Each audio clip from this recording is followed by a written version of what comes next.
The Chan or meditation, the Chinese meditation technique. Phương pháp chúng ta tu là phương pháp của Thiền Tông, của Trung Hoa. And Chan is a Chinese word for Sanskrit. It's transliteration from a Sanskrit word, and that means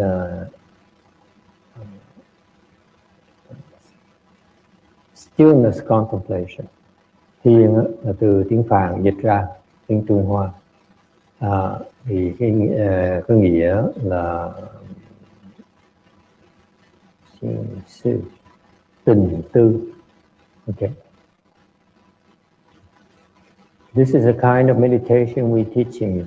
Đây là cái loại thiền mà chúng tôi đang huấn luyện cho quý vị. It's about stillness contemplation. Okay. What is stillness? What is contemplation? Stillness, we started talking about it a few weeks ago, is to stopping your mind from these errant thoughts. Cái tình là gì? Tình tâm là gì? Tình tâm là khiến cái tâm cái gì nó có thể ngừng những cái vọng tưởng. Okay. This errant thought in Chan is called false thinking. Những cái vọng tưởng ở bên Thiền Tông ngoài khi những cái tư tưởng nó chạy loạn xung ngầu trong đầu quý vị đó gọi là vọng tưởng.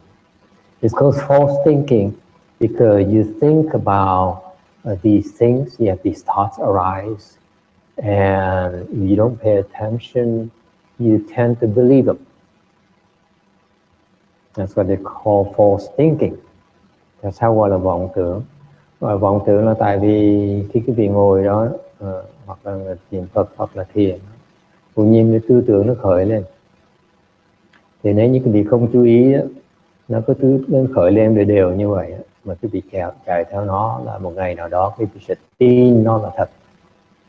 Thành ra Đức Phật dạy là cái này là vọng tưởng, tại vì cái tư tưởng nó khởi lên là những tư tưởng nó giả.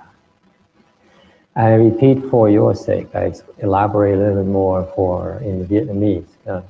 It's called false thinking because they keep on coming up. Okay, you have no control over them. They keep on arising, right? Sounds familiar? That's what happens to me when I meditate. These thoughts keep on coming up. I'm here meditating, all of a sudden I hear a noise in the kitchen. I say, "Gee, what are they cooking today? I hope it's good." Okay, so you see these thoughts keep on arising. Okay, and then open mind, what happened to her? Why didn't she where is she this weekend? You see, every time these thoughts arise constantly in your mind, and that's called that. And you have totally no control over it. And what happens when these thoughts arise? You follow them, right? You keep on following them. They arise by themselves. It's natural. They arise. Những tư tưởng nó khởi lên là tự nhiên. It's a natural process. There's nothing you can do about it. Okay? At this stage. Thì bây giờ tới cái trình độ quý vị á, những tư tưởng nó khởi lên là chuyện tự nhiên. Quý vị không cách làm gì được hết. You have nothing you can do about it right now. Okay? But if you, at this stage, you need to learn to recognize them as not desirable and refrain from following them. Thì bây giờ cái vị biết nó là vọng tưởng, thành cái vị nên không theo nữa. Okay? If you follow them, then you get trapped. They become more real and real to you. Nếu quý vị theo những tư tưởng đó thì nó càng ngày nó càng trở thành sự thật của quý vị. Any questions about that?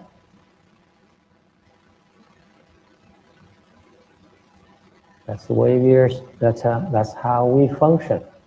Cuộc đời chúng ta như vậy, right? People spend their entire lives going through this process, and they don't even realize what's happening in your mind.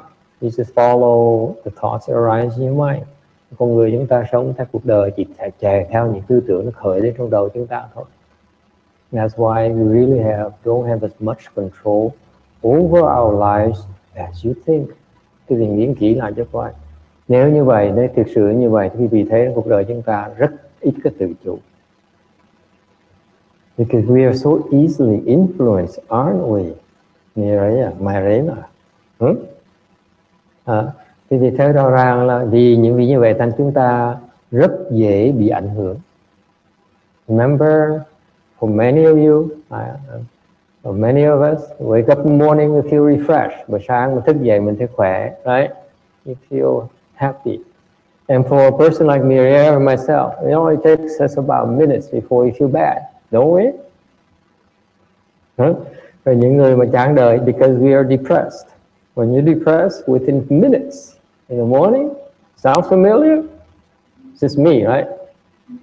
Okay, now you know. Stay away from me. Okay, depressed people are dangerous because they give it to you. Okay. Why do you feel depressed? Because somehow a thought arises in our head that says, feel bad, feel bad, feel bad. Oh, this is so bad. Sounds familiar? Happened half of my life until I started meditating, and after 10 years of meditation, I kicked it off. I kicked it out. I shrugged it up. It doesn't bother me anymore. I don't follow those thoughts anymore. Okay? But until then, okay, we are influenced by these thoughts arise. Our mind, there's nothing you can do about it. Right? Okay? Cái vì thế cuộc đời chúng ta, những tư tưởng nó khởi lên, nó ảnh hưởng tới cái đầu chúng ta, ảnh hưởng đến cuộc đời chúng ta. So what does Chan do? Chan says, you meditate in order for you to fight these errant thoughts. To steal these errant thoughts. Cái thiền nó làm cái gì? Để cái gì tập, cái luyện cái cách để mà có tự chủ và đối phó với những cái vọng tưởng. We know how to deal with these false thoughts. Okay, that's called stealing the mind. Cái đó gọi là tịnh tâm. So you first learn how to reduce this false thinking from arising. Bắt đầu bằng cách là bớt những cái vọng tưởng nó khởi lên, right? And eventually, when you reach the ninth level of samadhi, quý vị tới cái trình độ đủ định, then you actually are able to stop the arisal of these false thoughts. That's what Chan is about. Và tới cái trình độ cứu định thì quý vị có thể ngưng lại những tư tưởng nó khởi lên luôn. Okay? You stop them completely at will. Just stop. And your mind clears out. That's what cleansing the mind is about. How's that? Okay? Isn't that cool? It takes a lot of work though. Okay? A little bit of work. Thành quý vị thấy cái cứu định là quý vị có thể ngừng lại tất cả những tư tưởng, tự điều khiển lại cái tư tưởng của mình. And that's what we call in Chan control, self-control. Cái đó nên Thiền tông gọi là tự chủ. Sounds good? Okay. So that's what the Chan teachers, like my teacher, he's able to do that. Như Ngài Tiên Hóa, sư phụ của thầy, Ngài làm những chuyện đó. He's able to do that. And then that's why he's called a patriarch. Những cái người như vậy gọi là sư tổ sư. Okay. And out of kindness and compassion, they teach us how to do it. Vì cái lòng từ bi mà các ngài dạy chúng ta cái phương pháp để làm như vậy. Okay. It's a good thing. And these people are very generous. They do it out of the goodness of their heart. Absolutely no self-benefit, no seeking of anything whatsoever. Hay lắm. cái lòng dạy là vì lòng từ bi, cho nên tham cầu, mong có mưu toan. Okay. And that's why we are sharing with you what we understand from the teaching. Thầy Bảo Thị đã chia sẻ cùng quý vị cái mà học hỏi. Let me qualify it for you for reference. He's a Chan master, so he has lineage. He has his descendants, if you will. Ngài cái bên Thiền tông này, các ngài có cái dòng của đệ tử của ngài, cái cô Hững. So for example, you see like in up north, a lot more up north. Down here there are a few temples, but they're not that skilled. So people up north. Dưới này ngài có những cái chùa để những cái cô, mấy thầy dưới đây không có trình độ, không có giỏi bằng mấy thầy trên Bắc Thali. And they are the Hững. They are Hững. H-E-N-G. The monk's name start with Hững, and các ngài là Pháp Hiền và Hằng. Okay, you see the Hững, and they are direct descendants from him. I'm just learning a little bit from him. That's why. So you'll be better off learning from these people. Thầy chỉ học một tí xíu thôi, không biết gì nhiều. Thì muốn nghiên cứu cho nhiều hơn thì tới qua mấy cái phía bên kia mà học. Okay, for your reference. Okay. So what is this? Stealing the mind is also you can be known as cleansing the mind. Thầy nói về cái tình tâm, rồi có thể nói là làm rửa cái tâm. The Buddha, the way the Chan people explain it is like purifying gold.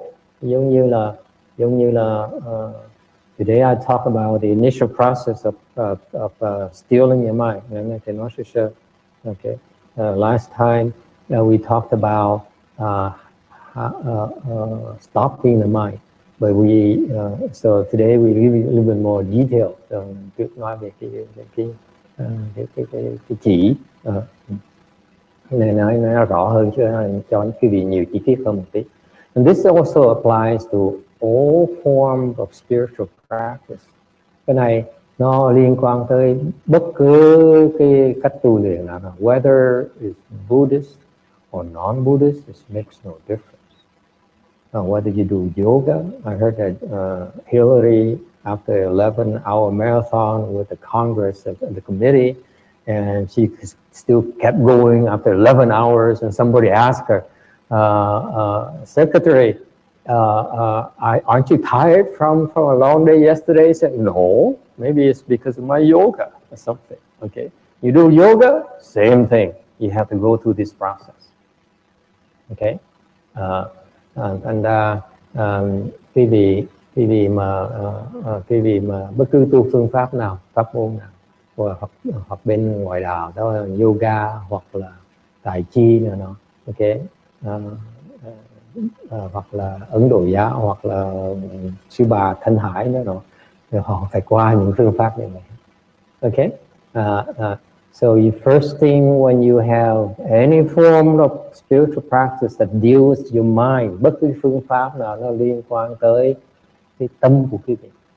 Okay, whether you're a professional tennis player or a professional golfer or an executive of a company, quý vị hoặc là một cái vị lực sĩ, hoặc là một vị chủ hãng, when you need to steal your mind, you have to go through this process. Quý vị muốn cái tình tâm lại phải qua những cái phương pháp này. You do Reiki or something, you want to have any form of practice, okay? You have to go through this. Okay? Niệm Phật cũng phải qua những phương pháp, qua cái giai đoạn. You purifying gold, you must get rid of the impurities. Okay, number one, you wash off the gross impurity. You take this gold and you remove the dirty sand, the gravel, and the grit. Như Phật nói khi quý vị oh, see, my girls are here. It's perfect timing. We're talking about ladies, about how to cleanse your mind. Okay, and help your students cleanse their minds. Okay, so it's the Buddha makes He gives the analogy of cleansing the goal. You get rid of the coarse things. Vứt những cái đồ nó thô, nó lớn. And then you wash off the moderate impurity. Xong rồi bớt cái there's a typo here. Sorry. Rồi bớt cái đồ bẩn và nó trung bình. And then you take care of the finer impurities. Sau đó bỏ những cái vi tế hơn. So far so good. Yeah. And did you realize that they have to?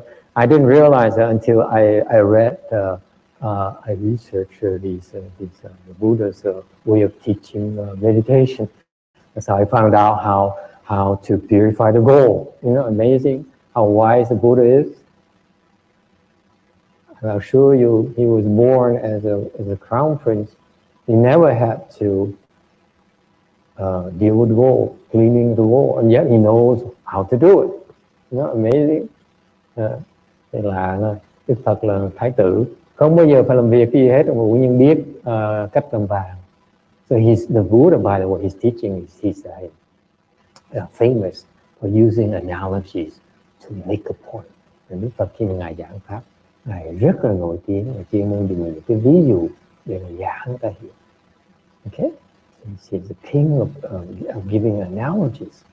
So far so good. I didn't realize that, and the final part, impurities is the black dust. Anyway, and then similarly, when you meditate, whether you do Tai Chi, or do yoga, through these process of moving your body or using contemplating your Chi, whatever in Qigong and so on. Okay, it's all these processes have to go through these stages of getting rid of these unwanted thoughts that interfere with the task at hand. Okay, and bất cứ làm cái gì đó, quý vị phải kiềm chế những cái vọng tưởng. So far so good. Okay, so you get rid of the gross impurities. Cái đầu tiên là bỏ những cái bất tịnh mà nó thô. Okay, what are the gross impurities?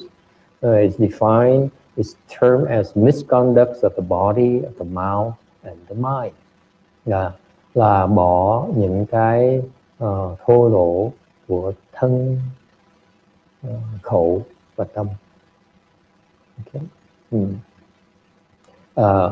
So you don't, for example, with the body, we don't steal, you don't kill, you don't commit offenses with the body.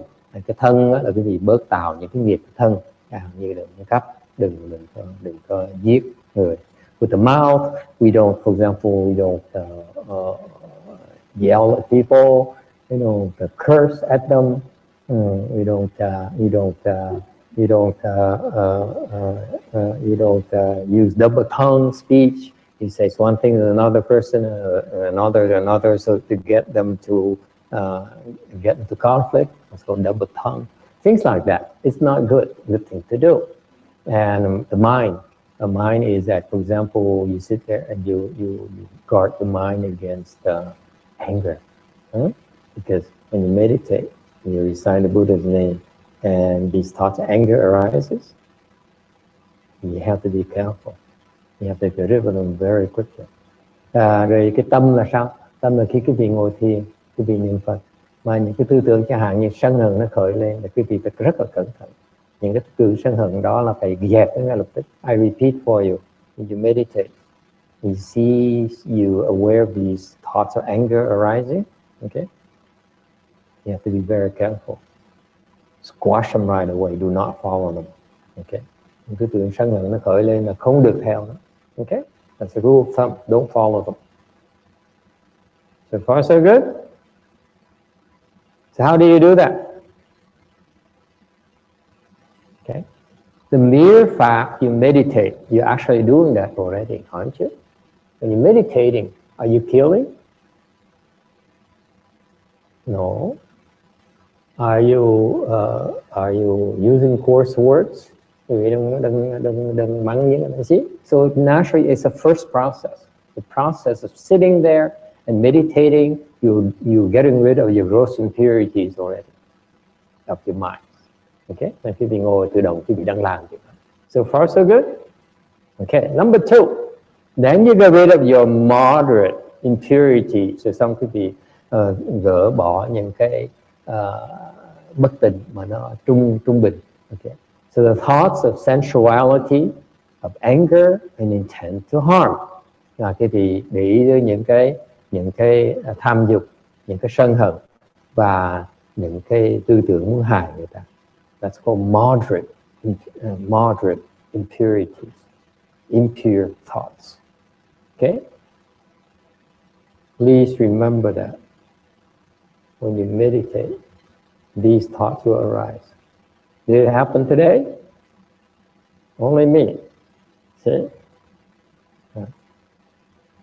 Because when you sit long enough, naturally the gross impurities will be gone. Khi bị ngồi đủ lâu tự động đó, cái loại thô bất tịnh nó bớt.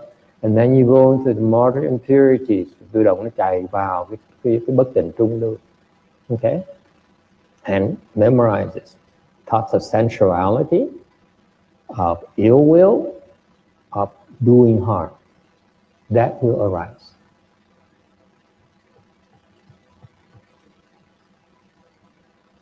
If they haven't arisen yet, that means, what the heck are you doing here? Okay, they will arise naturally.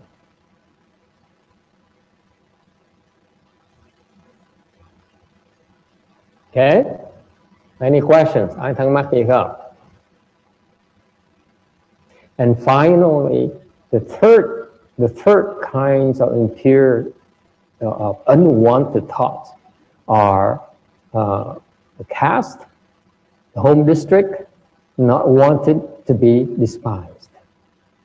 Cái tư tưởng thứ ba là của cái giai cấp của mình, của cái nhà cửa của mình, và mình sợ người ta khinh thường. Sounds familiar? No? No one ever experienced it yet? This is a natural progression of stealing of the mind, by the way. Đây là cái tư tưởng khi quý vị mà bớt á, cái tư tưởng nó phòng tưởng nó bớt tự động quý vị qua những cái giai đoạn này. Quý vị thấy như, see, at first you sit there and say, I don't like it. Oh, it hurts. Oh, okay. That's you're moving. Okay. Number one, you're moving. You're fidgeting. Okay. That's the coarse impurity. Ngồi đó mà nhúc nhích là quý vị đang còn kẹt vào cái giai đoạn thứ nhất. Okay. And then you start moving, and that's why the first phase, try not to move your body. And đầu tiên đừng có nhúc nhích. And then now you have to deal with these thoughts that arise in the mind. Okay. Sensuality, ill will, and doing harm. Okay. And khi ngồi yên thật đủ lâu tự động, cái bắt đầu từ loại thứ nhì nó khởi lên. And finally, the third one is that help you steal the thoughts of sensuality, of anger, of wanting to do harm to someone. Okay. Then the third kind says, now you think about your social status. Nghĩ tới cái giai cấp của mình, you know.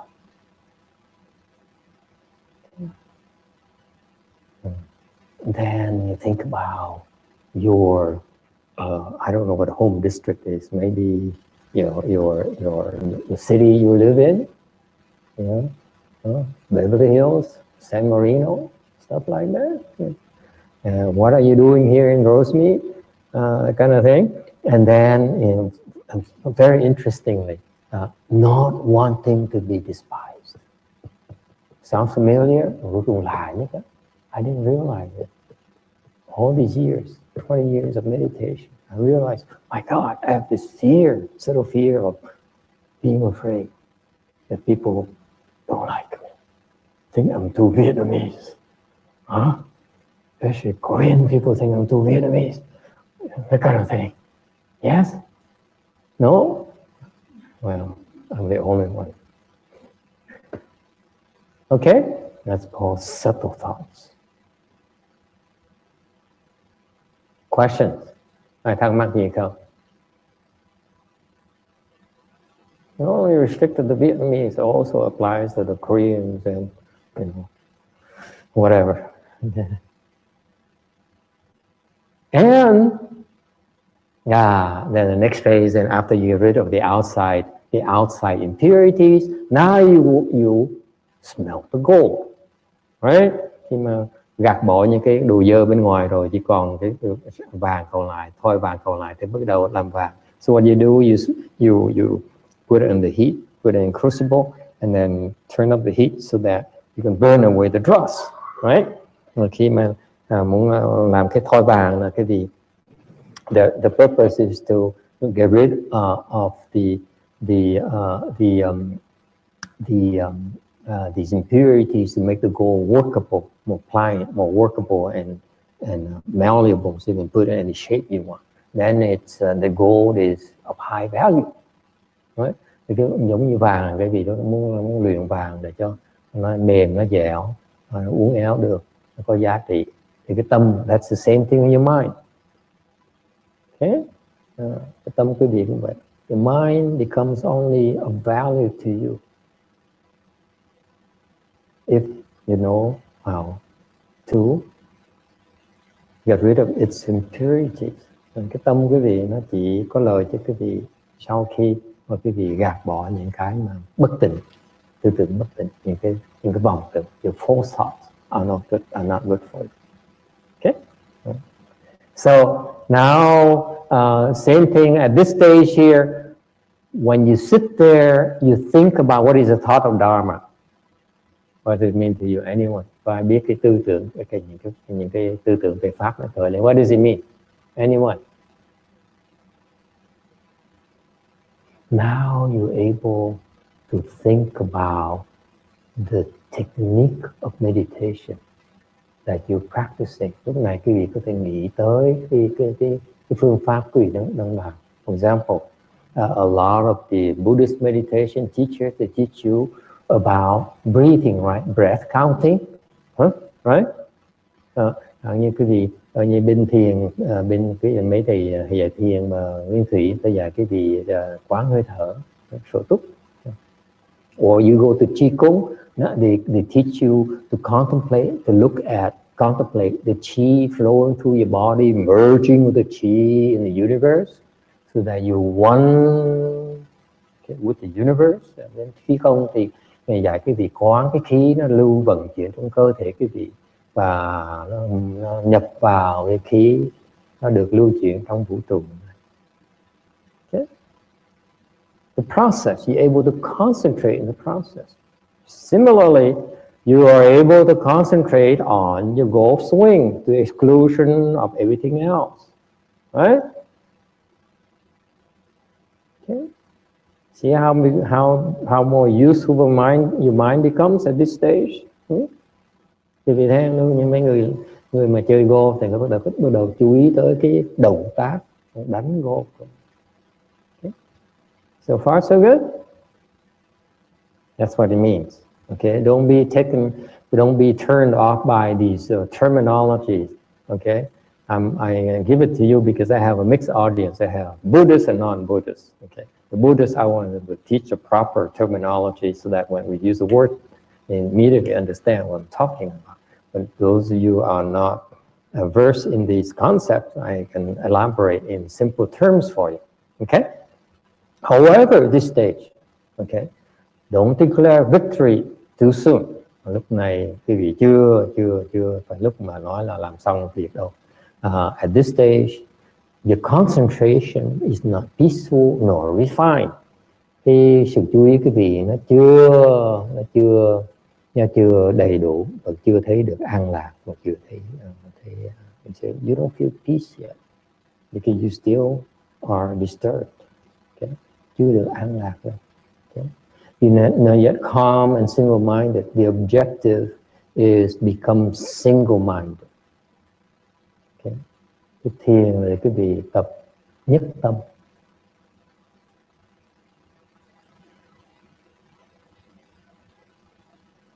What is single-mindedness? Nhất tâm là cái gì?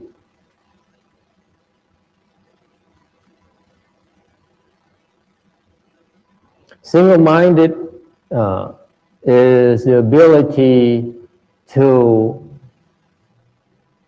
focus on one thing at the exclusion of everything else. Nhất tâm là quý vị có thể chú tâm vào mà quên hết tất cả. Okay. The tennis player go through a surf motion and even someone is saying, "Oh!"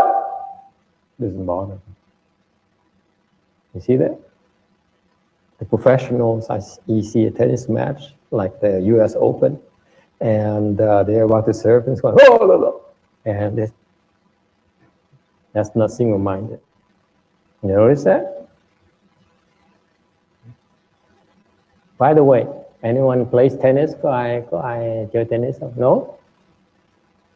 A few people. I used to. I don't play anymore. I'm not supposed to. You heard of Djokovic? Vic? He's a #1 tennis player nowadays, right? You know what he does between and Wimbledon? I saw this piece of news that piqued my interest. Between matches, you know what Djokovic does? His colleagues would go and do sightseeing in London, go to restaurants, go see museums, and so on. And what the #1 tennis player in the world does? You know what he does?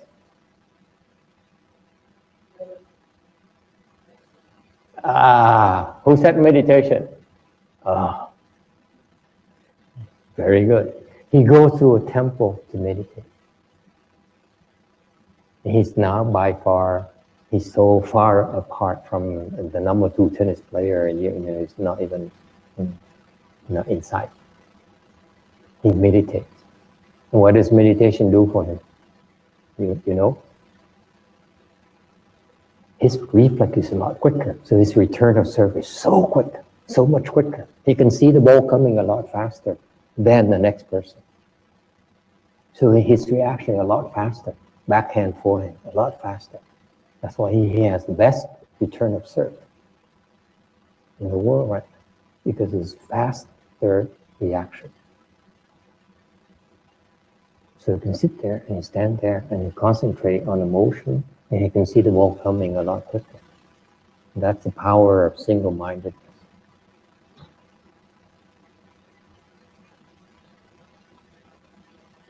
It's easier to be single-minded when you're receiving than you're serving. Do you realize that? No? Now you know. Okay, that's single-minded. Okay, and the way you get there at this stage here, you have to restrain yourself. Hiện bây giờ cái trình độ là cái gì phải kèm đó. Okay.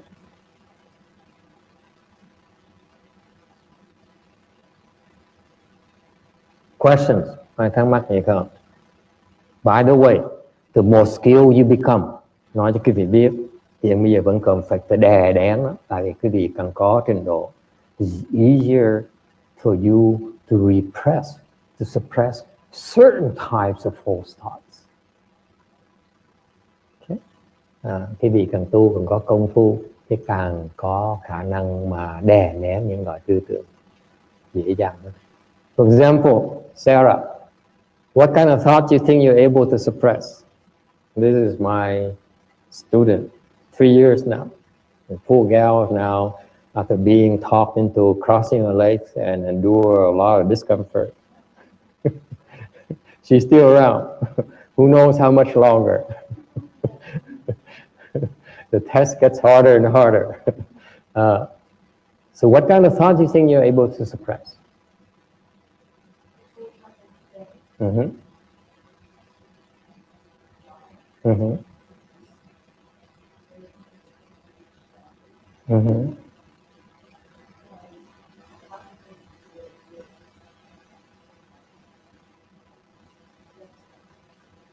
This is a compound complex or just a single house?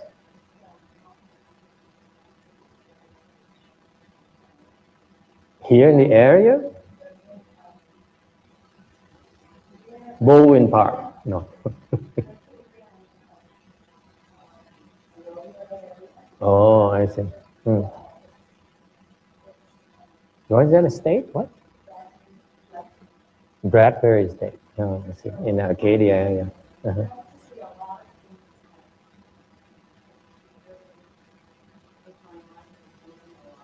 Uh-huh. Uh-huh.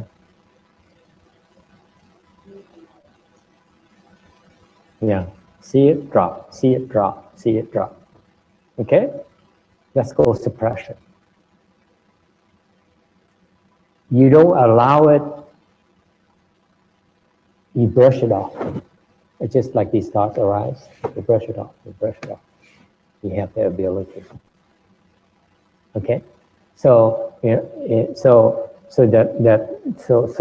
the more skilled you become, the more you're able to suppress these thoughts from arising. Okay, more and more thoughts you can suppress. Okay, to the point where you get to the level of 9th level of samadhi, you suppress all of them. Thế thì càng tiến bộ từ tầng này càng có thể đè nén những tư tưởng khởi lên. Okay, that's what the 9th level samadhi people do. They say, and that's it. Nothing arises. Isn't that cool? That's a real skill now. Look at this guy. He just likes it. So, oh, yeah, how cool. Oh, it's a very nice skill. And the thủ định là có thể đè nén. And Chan goes way beyond that, by the way. We don't stop there. He doesn't stop there. Okay. Và thầy nói cái gì? Ngài Tiến Hóa đi xa hơn là way beyond that. Forceful restraint is still coarse in a Chan world. Đè nén vẫn là control. Okay. They don't now. They don't suppress them. The thought don't even arise. Cái trình độ này tiến hóa vọng tưởng nó không khởi lên được luôn được. That's when you become more gentle. When you suppress it, then you still are forceful, and you still use force. When you don't suppress it anymore, it can't even arise anymore. That's when you really truly become gentle. Okay. Anyway, and then at this stage here, you need to know the evolution of your calmness of your mind. Ngày hôm nay thầy giảng cái việc biết cái tâm cái gì nó yên tĩnh chừng nào cho quý vị thấy những cái giai đoạn. Okay, now you're able to now drawn inside, and it's very hard to pull you outside.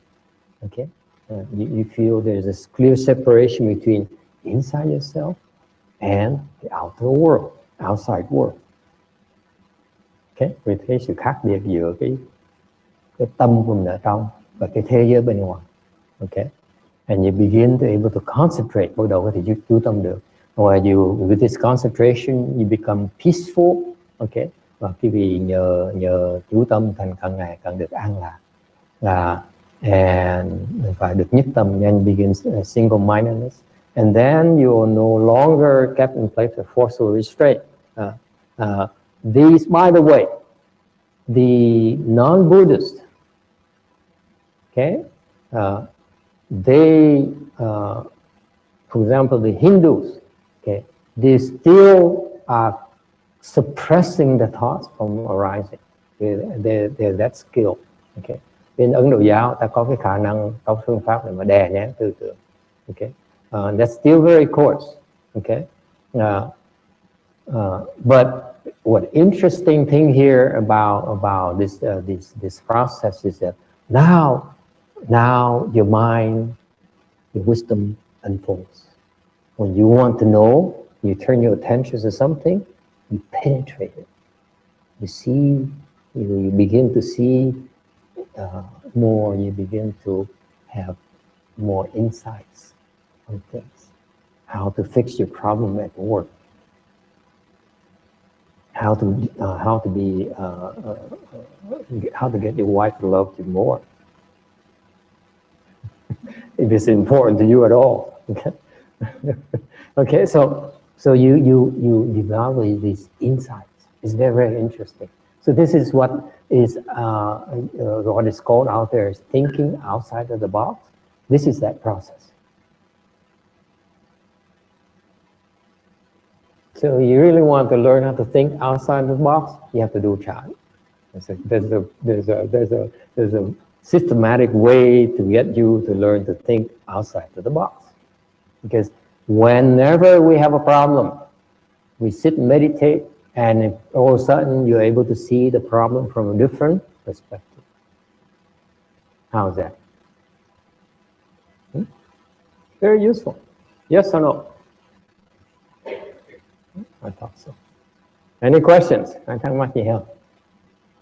Yes? And that's it. That's all I have. Questions? Comments? Are we happy? Yes, sir.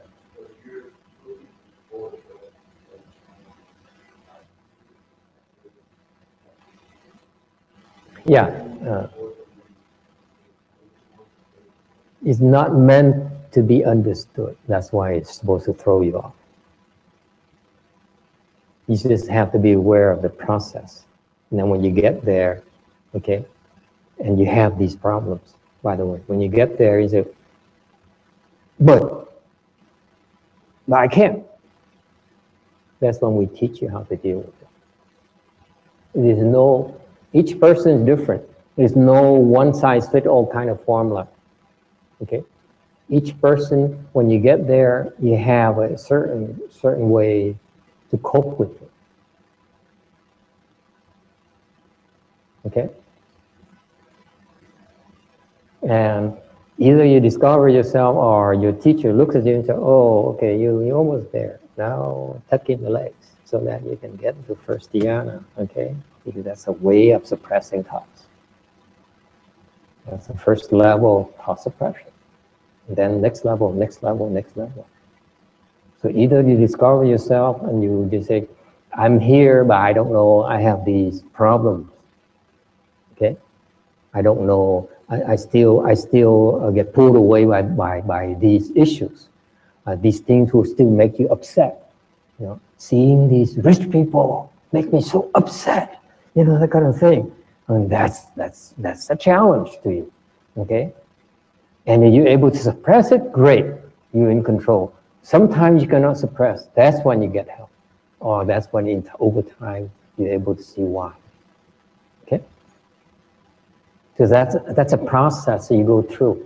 It's not meant to be explained in great details for you because it's different for you, different for him, different for her, and so like Mireya, she's no interest. So, okay. Does it make sense? That's also called problem solving. You do Chan, you have these problems, you don't have to solve them. That's part of opening your wisdom. Okay. Câu hỏi có những chi tiết tại sao mà lúc mà đè nén tư tưởng mà không biết làm sao làm được thì nói cái đó là mỗi cái trình độ có cái sự khác biệt nhau. Trình độ này phải đè nén khác, nhiều khi mình tới đó thì mình bị kẹt, từ đó mình mới hoặc là suy nghĩ để tìm hiểu tại sao được, hoặc là người thầy sẽ dạy cái vị cách để mà giải đáp những cái kẹt của mình. And by the way, you're supposed to have problems. If you meditate, someone said, you know, like I meditate because it makes me feel good. Người nói với thầy thiền là họ thích thiền tại vì họ phải ngồi thiền sung sướng. It's only one phase. That's the first phase. Okay. Thiền ngồi sung sướng, that's natural. But if you meditate and it makes you feel better, okay, and you look forward to it every single time, right, Tom? You do that, right? I feel so. You're not supposed to do that.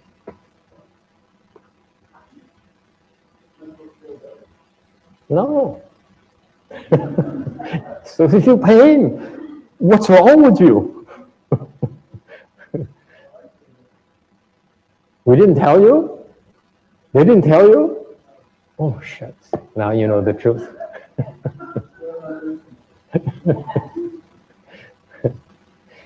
No, meditation is that you go through these states of calmness, of joy, of peace, of bliss.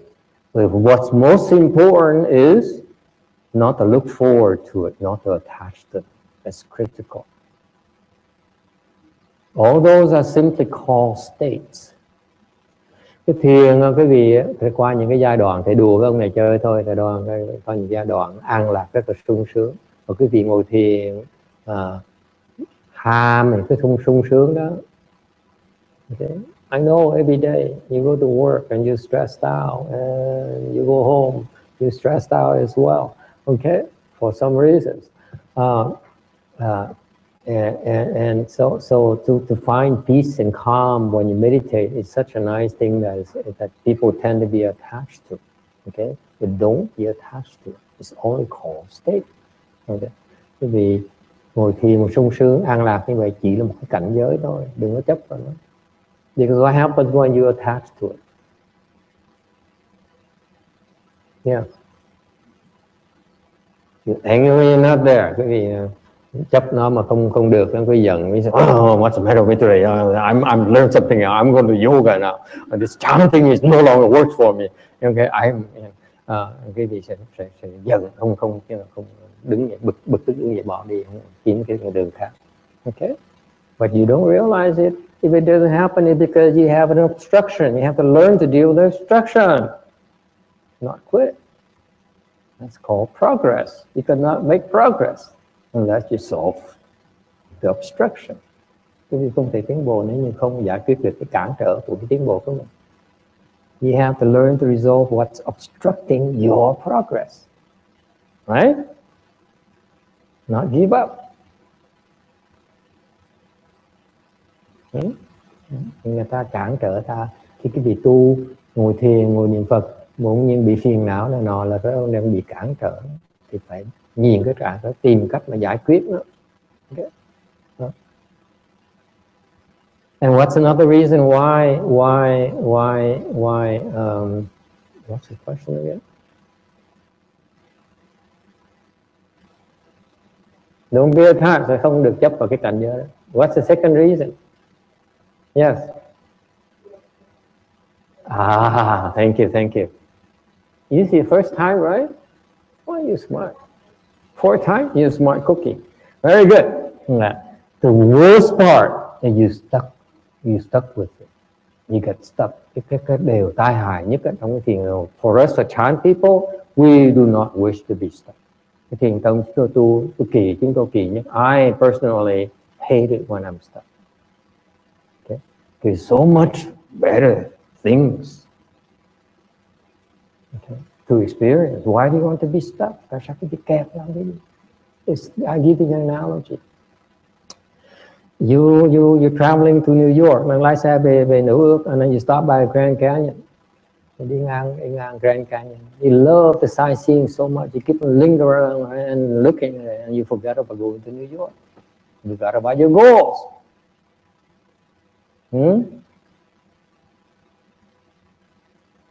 Muốn đi qua New York mà ngừng lại bên Arizona coi phong cảnh, cái quên đi New York. You forgot about your ultimate goals. Okay? Giống như niệm Phật để đắc vãng sanh, mà ngồi được niệm tin được sung sướng, ôi chắc là sướng, có chắc sướng, có đâu mình ngồi mình niệm tiếp. Mỗi lần niệm Phật cũng nhìn muốn sướng như vậy. Just like these Pure Land people, they recite the Buddha's name in order to aspire to attain a state called rebirth state to the Western Buddhist Pure Land, go somewhere else. And as they recite the Buddha's name, which is a form of meditation, and they enter samadhi and they feel so good. They feel good inside. I say, wow, this is so good. So every time they meditate, and every time they practice, they look forward to that state.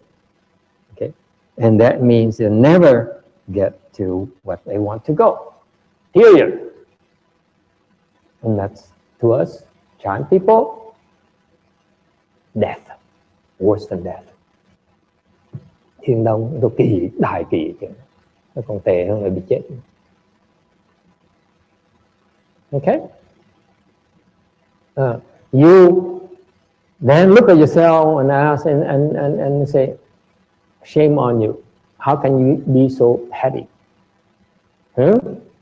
You have a little gain, a bit of happiness, and well, this is so cool, I love it.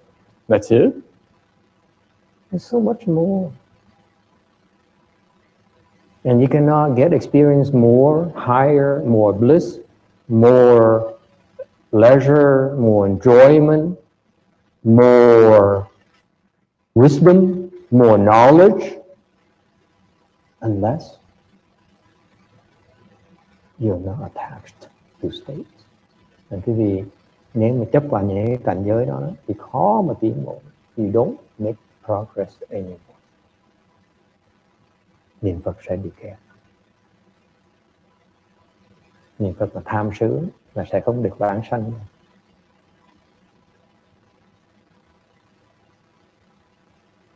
Questions? Okay. So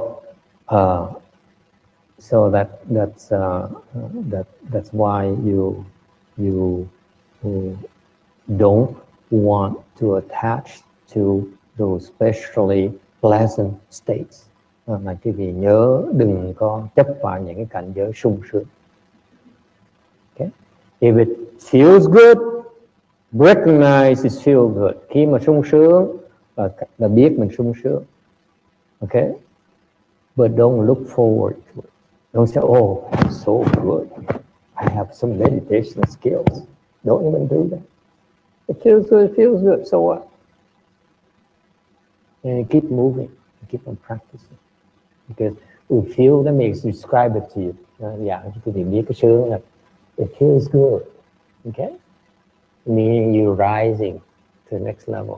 Lúc mà sướng này, rise the first level. Okay? And then you say, oh, I'm so great. I'm so cool.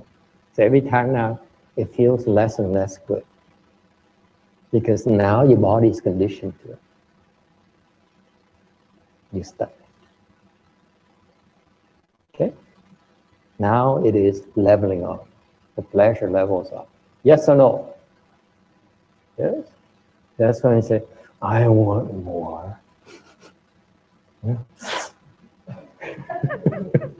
Right? What happened, Vladimir? Oh, he's not here today. Okay, so that's what you said, I need more. And that's when you cannot get more unless you're not attached to this leveling off. You have to keep going. Okay? Yes? Does it help? It's fun. Don't look at meditation and chant as a chore. It's, oh my God, I work so hard all day and I still have to endure these leg pains. It's too much. Chant is not for me. What is that called? Attaching to pain. Because you're rejecting it. Rejection is a form of attachment, isn't it? Be careful. Thì mới nói là chàng cái gì làm việc cả ngày mệt mỏi về nhà nó ơi trời ơi ngồi xếp bằng chim nó đau này cái đó không muốn thiền nữa. Tại sao sợ cái đau là một cái chấp trước của cái cảnh giới. Đừng sợ, just do it. Okay. Questions? Ai thắc mắc gì không?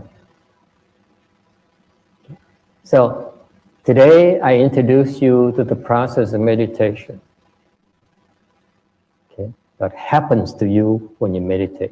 Ngày hôm nay thầy giới thiệu cho quý vị cái tâm quý vị, cảnh giới tâm quý vị khi quý vị thiền hoặc là niệm Phật để qua những cảnh giới như vậy. Không khác thế. Những cái người tôi nói là tôi là niệm Phật không phải thiền là người chưa hiểu niệm Phật. Người mà nói theo tôi là tôi tu thiền không chịu niệm Phật là không hiểu thiền. Thiền niệm Phật là khác nhau. Okay? All right. Time is up. Unless you have any questions, we can go and have lunch. Ai có thắc mắc gì thì hỏi, không hỏi thì mình đi ăn trưa. Okay? Thank you.